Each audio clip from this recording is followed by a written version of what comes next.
اب دوسری طرف تمہید کے طور پر چند باتیں میں آپ تک پہنچاؤں.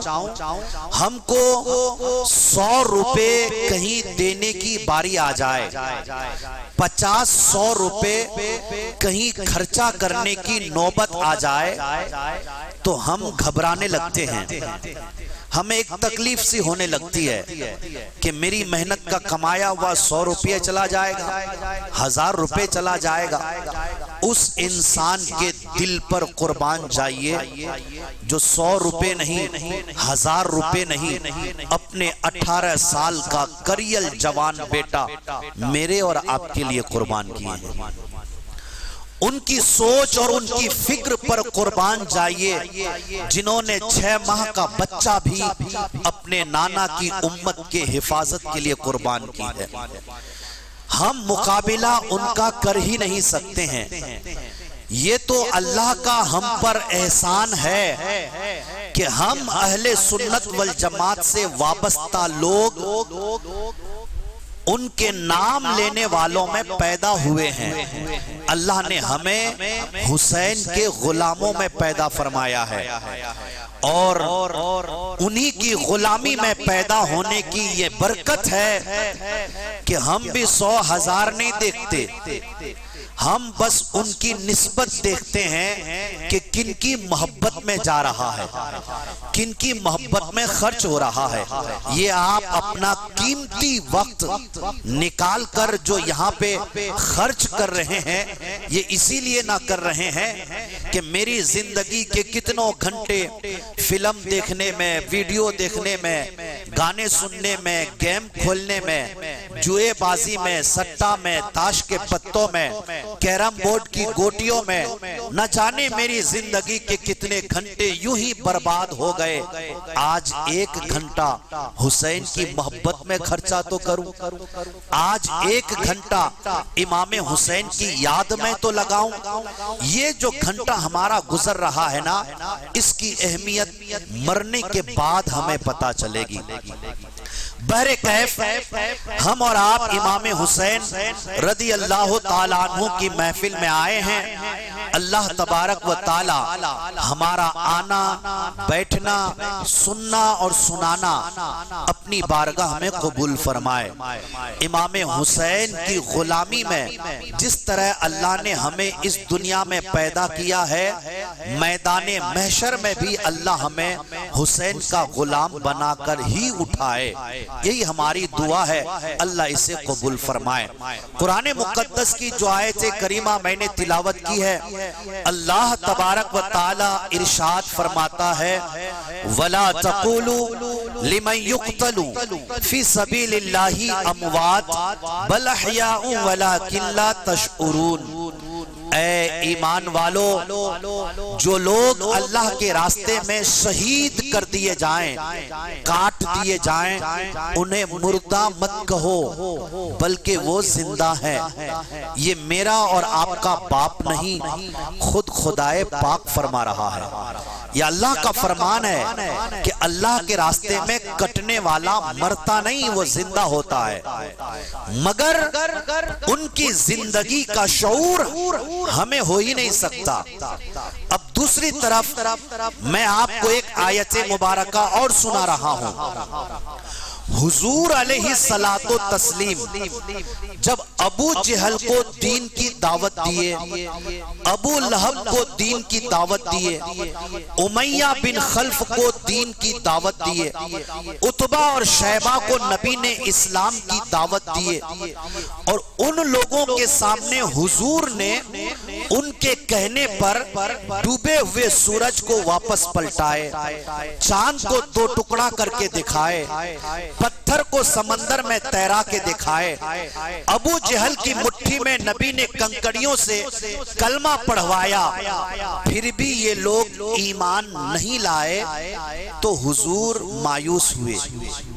آپ تھوڑا گھبرائے, مایوس ہوئے, آپ رنجیدہ ہو گئے کہ اتنی محنت کرنے کے باوجود یہ ابو جہل کلمہ نہیں پڑھ رہا ہے، یہ ابو لہب ایمان نہیں لا رہا ہے، اتنا سب کچھ دکھانے کے باوجود یہ عتبہ اور شیبہ میرا غلام نہیں بن رہا ہے۔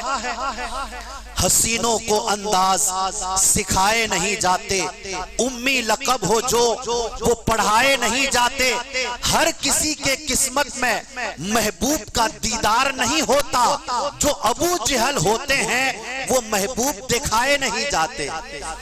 حضور مایوس ہوئے، رنجیدہ ہوئے کہ میں نے اتنی محنت کی، مٹھی میں کنکریوں کو کلمہ پڑھوایا، پھر بھی میرا کلمہ نہیں پڑھا۔ حضور غمگین ہوئے، اللہ نے فرمایا جبرائیل دیکھتے کیا ہو، ایک ہی تو میرا محبوب ہے، انہی کے صدقے میں تو میں نے زمین بنایا ہے، انہی کے لیے تو میں نے آسمان بنایا ہے، انہی کے لیے تو میں نے چاند سورج ستارے بنایا ہے۔ جبرائیل دیکھتے کیا ہو، یہ میرا ایک ہی تو محبوب ہے جن کے لیے میں نے پورا سنسار بنایا ہے، وہی اگر غمگین ہو جائے، وہی اگر رنجیدہ ہو جائے تو پھر بنانے کا مطلب کیا ہے؟ جبرائیل جاؤ میرے محبوب سے کہہ دو مصطفیٰ انکا لا تسمع الموتا، اے میرے محبوب آپ کو غمگین ہونے کی ضرورت نہیں ہے، آپ ان مردوں کو سنا نہیں سکتے، آپ ان مردوں کو سنا نہیں سکتے۔ اب یہاں پر یہ آیت ذہن میں بسا کے رکھیے، اب ایک نقطے کی بات میں آپ کو بتا رہا ہوں۔ اس آیت مبارکہ سے اور میرے محبوب کے غمگین ہونے سے ایک بات کا تو پتا چل گیا کہ مصطفیٰ کی چوکھٹ وہ چوکھٹ ہے جس میں کوئی آدمی اپنی مرضی سے آتا نہیں ہے، خدا اپنے فضل سے بلاتا ہے۔ اب جو بھی حضور کا غلام ہے یا جو بھی حضور کا کلمہ پڑھنے والا ہے ان کو کبھی غم نہیں کرنا چاہیے، افسوس نہیں کرنا چاہیے، رنج و ملال نہیں کرنا چاہیے کہ میرے پاس یہ نہیں ہے، میرے پاس وہ نہیں ہے، میرے پاس یہ پراپرٹی نہیں ہے، میرے پاس یہ دولت نہیں ہے۔ تمہیں اپنی تقدیر پہ ناز کرنا چاہیے کہ خدا نے تمہیں وہ دیا ہے جو بڑے بڑے بادشاہوں کو بھی نہیں دیا ہے، اور اس چیز کا نام حضور کی امت میں پیدا ہونا ہے۔ یہ نبی کا امتی ہونا، حضور کا غلام ہونا اتنی بڑی دولت ہے جو اللہ ہر کسی کو نہیں دیتا، یہ اسی کو دیتا ہے جس کو پسند کرتا ہے، جسے چاہا در پہ بلا لیا، جسے چاہا اپنا بنا لیا۔ بڑے کرم کے ہیں فیصلے، بڑے نصیب کی بات ہے، تو میں اور آپ بڑے خوش نصیب ہیں، اللہ نے ہمیں حضور کا غلام بنا کر بھیجا ہے۔ ہم اپنی مرضی سے حضور کے غلام نہیں بنے ہیں، اللہ کے فضل سے ہم حضور کے غلام بنے ہیں، کیونکہ یہ چوکھٹ وہ چوکھٹ ہے۔ ابو جہل کی مٹھی میں کنکریوں نے کلمہ پڑھا، ابو لہب کی نظر کے سامنے ڈوبا ہوا سورج پلٹ کے آیا، عتبہ اور شیبہ کی نظر کے سامنے نبی پاک نے پتھر کو سمندر میں تیرایا، پھر بھی یہ کلمہ نہیں پڑھے۔ دوسری طرف اویس کرنی کبھی حضور کو ظاہری آنکھوں سے دیکھا نہیں ہے، حضور کے پاس گیا نہیں ہے، حضور کے پاس آیا نہیں ہے، ڈوبا سورج بھی پلٹتے دیکھا نہیں ہے، چاند کو بھی دو ٹکڑا ہوتے دیکھا نہیں ہے، پتھر کو بھی سمندر میں تیرتے دیکھا نہیں ہے، ابو جہل کی مٹھی میں بھی کنکریوں کو کلمہ پڑھتے دیکھا نہیں ہے، لیکن پیار اتنا ہے میرے نبی یمن کی طرف رخ کر کے اپنے کرتے مبارک کے بٹن کھول کر لمبی سانس لے رہے ہیں۔ صحابہ پوچھ رہے ہیں یا رسول اللہ یہ ادھر کی ہوا آپ اتنی لمبی سانس لے کر کیوں لے رہے ہیں؟ میرے نبی فرماتے ہیں تم کیا جانو، اس طرف یمن ہے اور یمن کی سرزمین سے مجھے میرے ایک دیوانے کی خوشبو آ رہی ہے، میرے ایک عاشق کے وفا کی خوشبو آ رہی ہے۔ یا رسول اللہ تیری عظمت پر قربان، یمن میں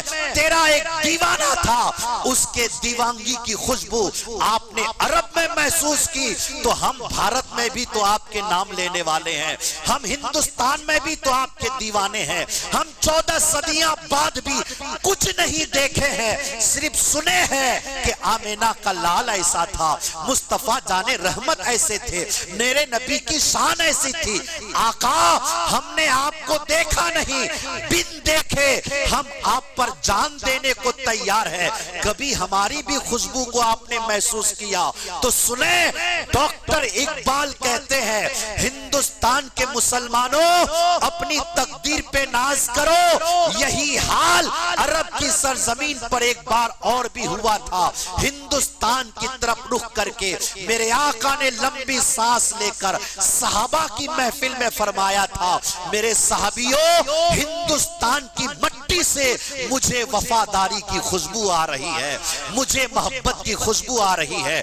ڈاکٹر اقبال سے کسی نے لندن میں پوچھا، یہ بتاؤ اقبال تمہارا وطن کہاں ہے، تم کہاں پیدا ہوئے ہو، تم رہنے والے کہاں کے ہو؟ تو ڈاکٹر اقبال نے یہ نہیں کہا میں انڈیا کا ہوں، میں ہندوستان کا ہوں، میں بھارت کا ہوں۔ اقبال نے پوچھنے والے کو جواب دیا، میرا وطن پوچھنے والے سن لے، میرے عرب کو آئی بوئے وفا جہاں سے، میرا وطن وہی ہے، میرا وطن وہی ہے۔